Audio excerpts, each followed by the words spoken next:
Hi friends, my self Sohan Jha.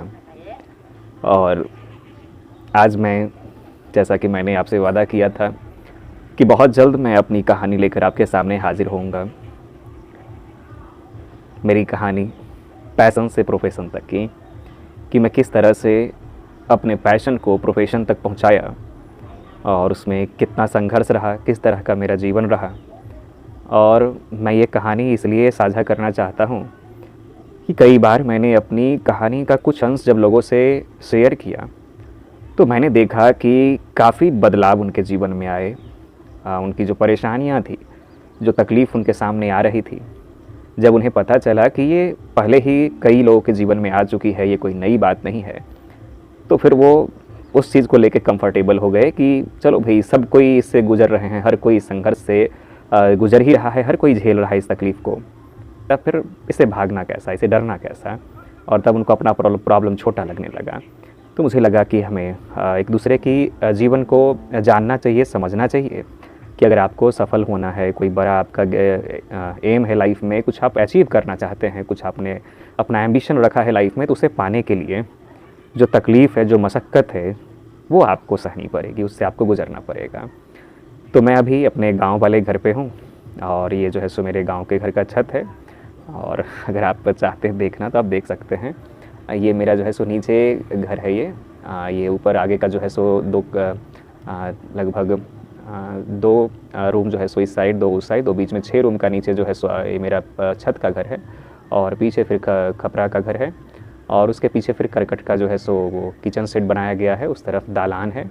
और ऊपर में भी ये 2 रूम है मेरा। ऊपर में जो है सो ये दो रूम है और बाहर में अभी बैठा हुआ हूँ और आपसे मैं आज बात करने वाला हूँ अपने लाइफ के बारे में, अपने जीवन के बारे में। और आप मेरे घर के सामने का व्यू देख सकते हैं, ये कुछ इस तरह का है।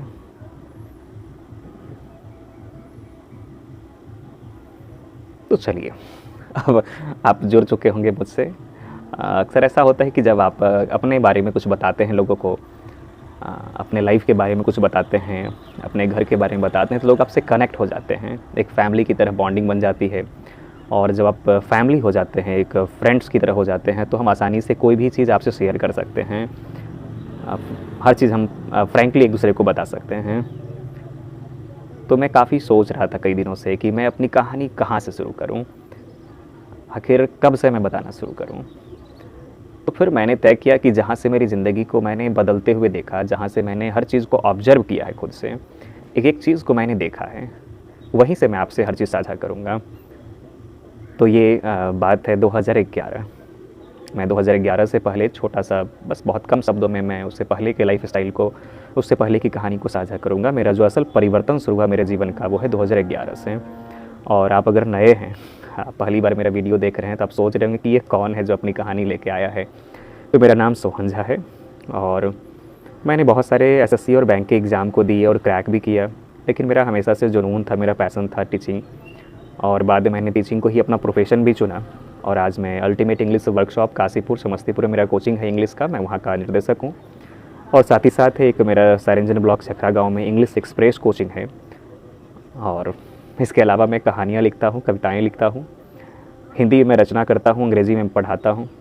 तो यही मेरा लाइफ है और मैं यहाँ तक पहुँचने के सफ़र को आप तक पहुँचाना चाहता हूँ कि आपको पता चले कि मेरा सफ़र किस तरह का रहा है। और मैं अपनी जर्नी को खुद से दोबारा देखना चाहता हूँ, इसे सेव करना चाहता हूँ। ये हो सकता है कुछ वर्षों के पश्चात मैं खुद के अपने बनाए गए वीडियो को देख के ही आश्चर्यचकित हो जाऊँ और मुझे मोटिवेशन मिले। तो आपको जैसा भी लगे ज़रूर बताइएगा। तो साल 2000, तो वो साल था साल 2011, जब मैं कुछ सोच के पटना गया था कि इस बार जब मैं पटना जाऊंगा तो मैं दोबारा नहीं आने वाला। अब यहाँ से आगे बढ़ना है, पीछे नहीं लौटना है। और ये दोबारा नहीं लौटने का डिसीजन मैंने क्यों लिया था, इसके पीछे कारण था कि 2008 में मैंने जब मैट्रिक का एग्ज़ाम दिया था, तो मैं उस समय दल सिंह सराय हॉस्टल में रह के पढ़ाई कर रहा था क्लास 10th की। और एग्ज़ाम देने के बाद मेरा मन किया कि क्यों ना पटना जाया जाए, पटना में बेहतर पढ़ाई का माहौल होगा।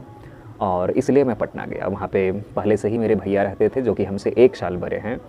और भैया 1 साल बड़े थे, तो एक बना बनाया रास्ता जो है सो मुझे मिला वहाँ पे कि वो पहले से रह रहे थे, हर चीज़ वहाँ पे था।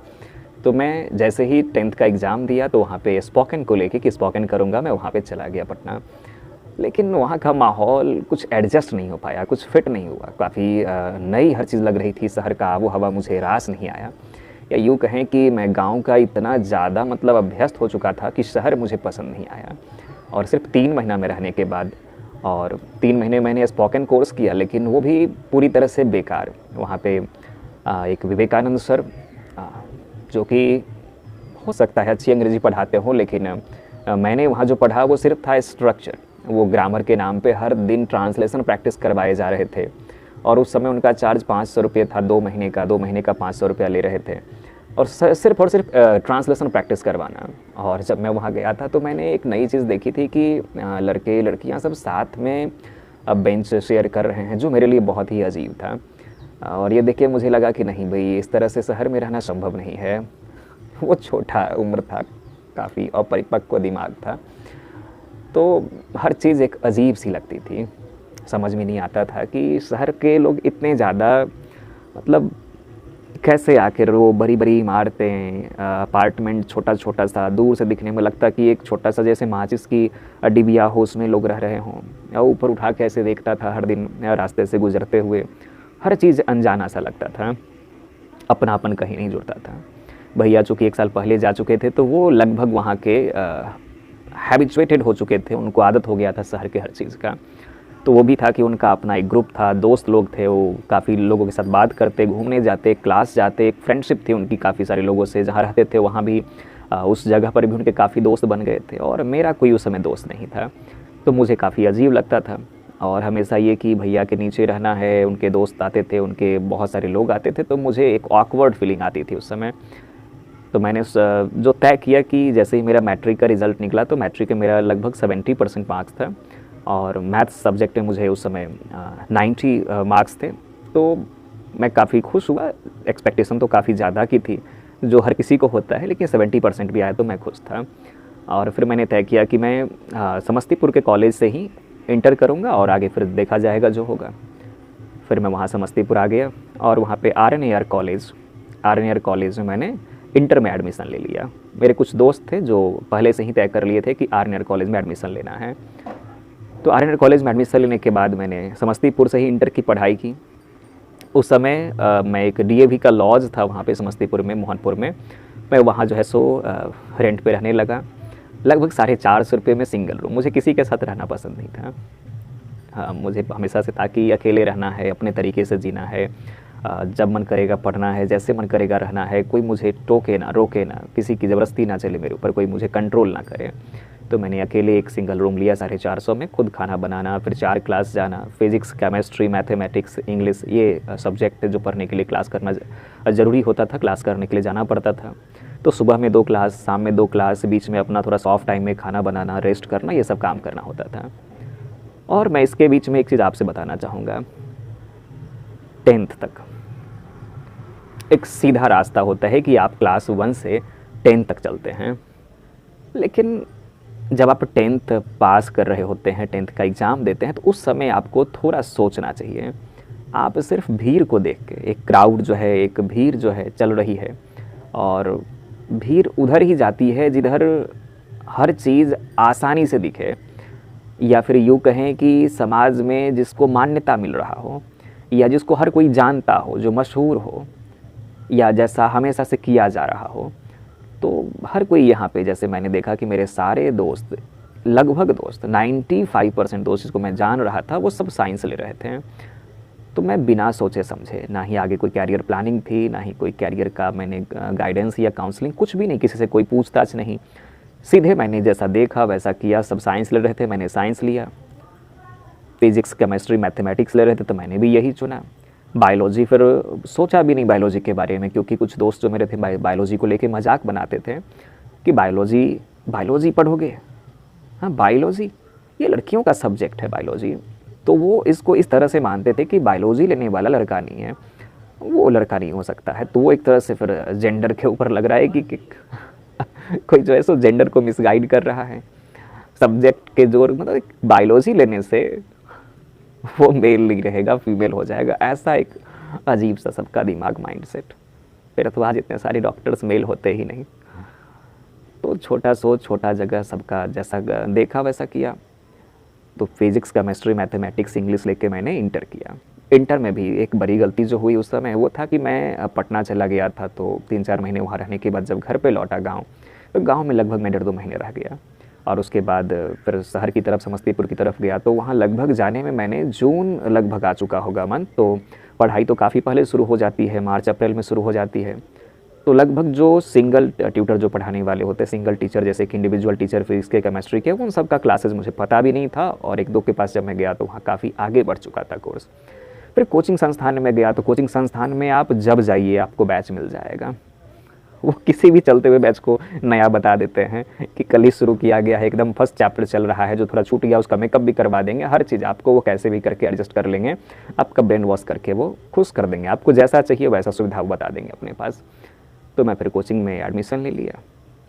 कुछ दिन क्लास किया होगा, लगभग चैप्टर्स जो हैं, लगभग जैसे मैथ्स का, फिजिक्स का, हर एक सब्जेक्ट का कुछ कुछ चैप्टर्स आगे निकल चुके थे। बीच में जाने के कारण समझ में कम आ रहा था। बरसात का समय था वो। बरसात के मौसम में शहर का माहौल और बहुत ज़्यादा बुरा होता है। और आप सोच सकते हैं समस्तीपुर 2008-9 के समय में कैसा रहा होगा। तो बहुत तकलीफ़, बहुत दिक्कत, पानी, कीचड़, हर चीज़ को झेल के क्लास जाना। और वहाँ पे टीचर का फिर वो टेंशन भरा जो है सो तरह से जो उसका फेस करना, वो चेहरा बहुत मुश्किल होता है कि वो चिल्लाते हैं, कंपैरिजन करके डांटते हैं अलग तरीके से। जबकि वो ये नहीं देख रहे होते हैं कि ये जो स्टूडेंट है क्लास नहीं किया था, शुरू से नहीं आ पाया था, कुछ मजबूरियाँ रही होगी, नया नया शहर में एडजस्ट करने के लिए आया है। तो एक तो आप घर छोड़ के आते हैं, नए जगह पे पहुंचते हैं, नए लोगों से मिलते हैं, सब कुछ नई होती है। पूरी जिम्मेदारी आप अकेले खुद अपने कंधों पे उठाते हैं। खाना बनाना है, सामान लाना है, क्लास भी करना है, ये फाइनेंशियल मैनेजमेंट भी देखना है, कम पैसों में बेहतर तरीके से पूरा महीने चलाना है। इन सारी चीज़ों के बीच में पढ़ाई कहीं ना कहीं बहुत ज़्यादा मतलब कंप्रोमाइज़ कर दी जाती है। तो फिर कुछ दिन, कुछ महीने तक क्लासेस तो जोश से, काफ़ी एकदम जोश खरोश से चली। लेकिन फिर उसके बाद कहीं ना कहीं मन को थोड़ा सा बुरा लगने लगता है, ईगो को ठेस लगने लगता है कि हर दिन कितना डांट सुनेंगे, कितना आखिर।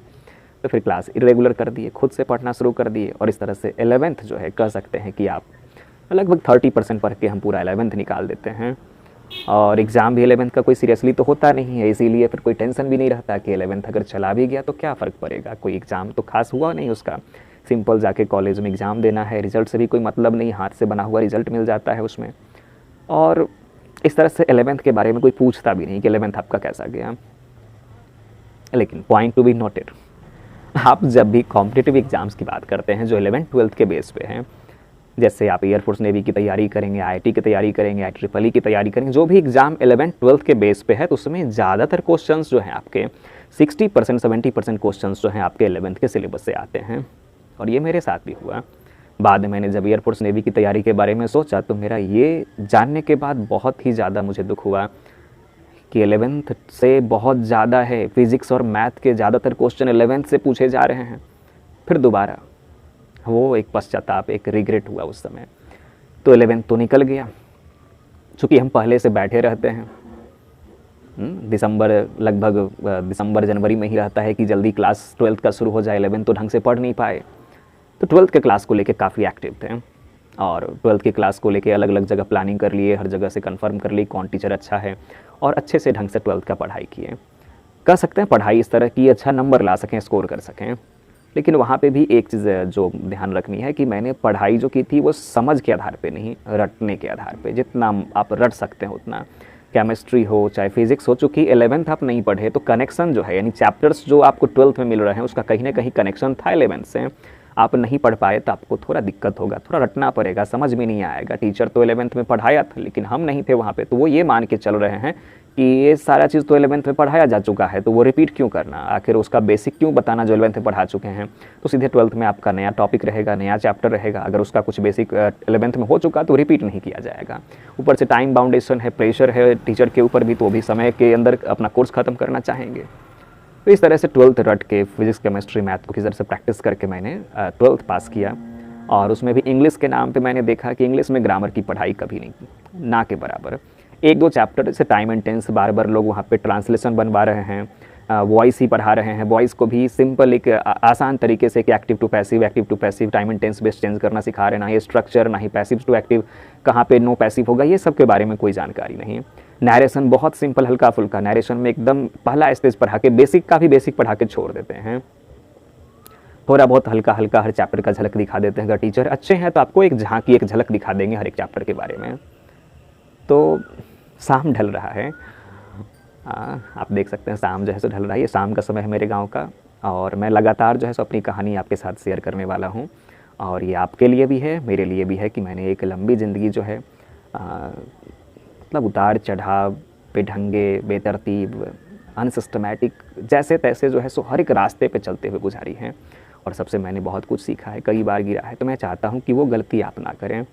तो 12th की पढ़ाई में इंग्लिश को नज़रअंदाज करने के कारण से फिर आगे मेरे साथ क्या हुआ, और आखिर मैंने ऐसा क्यों कहा कि जब मैं 2011 में पटना गया तो मैंने प्लानिंग की कि अब वापस नहीं लौटना है। और ये मैंने इंटर जो है 2010 में ही कर लिया था। तो 2010 से 2011 के बीच में क्या हुआ, चलिए आगे जो है सो मैं अगले सेशन में, अगले पार्ट में आपसे साझा करूँगा। क्योंकि शाम हो चुका है तो रोशनी काफ़ी कम आपको दिखेगी। तो मिलते हैं फिर नए सेशन में। और आपको ये कैसा लगा, मेरा जो ये जीवन जो मैंने जिया है वो आपके साथ में जब शेयर कर रहा हूँ तो आपको कैसा फील हो रहा है, आप कमेंट करके बताइए। अगर आप कमेंट करेंगे और उससे मुझे इंकरेजमेंट मिलेगा तो ये वीडियो लगातार आपको मिलते रहेगा। चलिए, मैं सोहन झा, मिलते हैं नए वीडियो में। जय हिंद, जय भारत।